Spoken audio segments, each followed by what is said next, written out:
ద్వాదశ జ్యోతిర్లింగం అధిష్టాన శక్తిపీఠం కొలువైన పవిత్ర శ్రీశైల క్షేత్రం ప్రస్తుతం రాజకీయంగా నిత్యం రాజుకుని అగ్నిపర్వతాన్ని తలపిస్తుంది.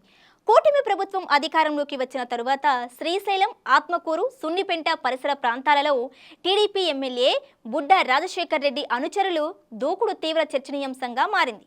శ్రీశైలం శిఖరం చెక్పోస్ట్ వద్ద విధుల్లో ఉన్న అటవీశాఖ సిబ్బందిపై జరిగిన దాడి ఉదాంతం మేలుకొని నల్లమల పరివాహక ప్రాంతాలలో ఇసుక, గ్రావెల్ అక్రమ తవ్వకాల వరకు వరుస వివాదాలు నియోజకవర్గంలో పెనుదుమారం రేపుతున్నాయి.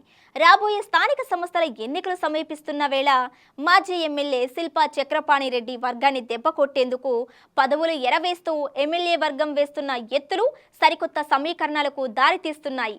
అవేంటి అనేది ఇప్పుడు క్లియర్గా చూద్దాం. Hi hello, welcome to Khyati connects. నేను శ్రీ. పవిత్ర పుణ్యక్షేత్రమైన శ్రీశైలం నియోజకవర్గంలో రాజకీయ వాతావరణం నిరంతరం వేడెక్కుతుంది. అధికార మార్పిడి తరువాత స్థానిక ఎమ్మెల్యే బుడ్డ రాజశేఖర్ రెడ్డి వర్గం ప్రతిపక్ష వైఎస్ఆర్సీపీ మధ్య ఆధిపత్య పోరు తారాస్థాయికి చేరింది. శిఖరం చెక్పోస్ట్ వద్ద డ్యూటీలో ఉన్న ఫారెస్ట్ సిబ్బందిపై ఎమ్మెల్యే ముఖ్య అనుచరులు విరుచుకుపడటం తీవ్ర సంచలనం సృష్టించింది. సిబ్బందిని గెస్ట్ హౌస్ కు తీసుకెళ్లి కొట్టారన్న ఆరోపణలతో ఏకంగా పోలీస్ స్టేషన్లో ఎఫ్ఐఆర్ నమోదైంది. అటవీ అధికారులపై దాడి ఘటన ప్రభుత్వం దృష్టికి వెళ్లటంతో సీఎం, ఉప ముఖ్యమంత్రులు తీవ్రంగా స్పందించారు. చట్టాన్ని చేతిలోకి తీసుకుంటే ఉపేక్షించేది లేదని విచారణకు ఆదేశించాల్సి వచ్చింది. శ్రీశైలం, ఆత్మకూరు, సున్నిపెంట పరిధిలో అక్రమ క్వారీయింగ్, గ్రావిల్ మరియు ఇసుక రవాణా దందాలు జోరుగా సాగుతున్నాయన్న ఆరోపణలు వెల్లువెత్తుతున్నాయి. అధికార పార్టీ నేతల అండదండలతోనే ఈ అక్రమాలు జరుగుతున్నాయని విమర్శలు ఉన్నాయి. నియోజకవర్గంలోని ప్రభుత్వ శాఖలు, స్థానిక కాంట్రాక్టులను నాయకులు వాటాలుగా పంచుకొని పెత్తనం చెలాయిస్తున్నారన్న ప్రచారం సాగుతుంది. మాట వినని అధికారులను, వ్యాపారులను బెదిరిస్తున్నారనే ఆరోపణలు వస్తున్నాయి.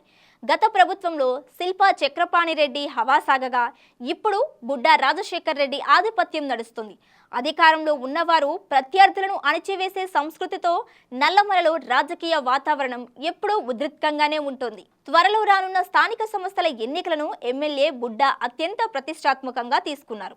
నియోజకవర్గంలోని మెజారిటీ పంచాయతీలు, జెడ్పీటీసీ, ఎంపీటీసీ స్థానాలను కైవసం చేసుకునేలా పక్కా ప్లాన్ రచిస్తున్నారు. వైఎస్ జగన్ పిలుపుతో క్షేత్ర స్థాయిలో నిలబడాలని చూస్తున్న వైఎస్ఆర్సీపీ కేడర్ను బలహీనపరిచేందుకు ఎమ్మెల్యే పావులు కదుపుతున్నారు. కీలక ద్వితీయ శ్రేణి నాయకులకు పదవులు ఎరచూపిస్తూ పార్టీలోకి లాగే ప్రయత్నం చేస్తున్నారు. అటవీ అధికారులపై దాడులు, బెదిరింపుల వ్యవహారాలు సోషల్ మీడియాలో వైరల్ కావడంతో ఎమ్మెల్యేకు, ప్రభుత్వానికి తీవ్ర డ్యామేజ్ జరిగిందన్న చర్చ నడుస్తుంది. ఈ ప్రజా వ్యతిరేకత స్థానిక సంస్థల ఎన్నికలలో ఎలాంటి ప్రభావం చూపుతుందన్న ఆందోళన వ్యక్తమవుతుంది.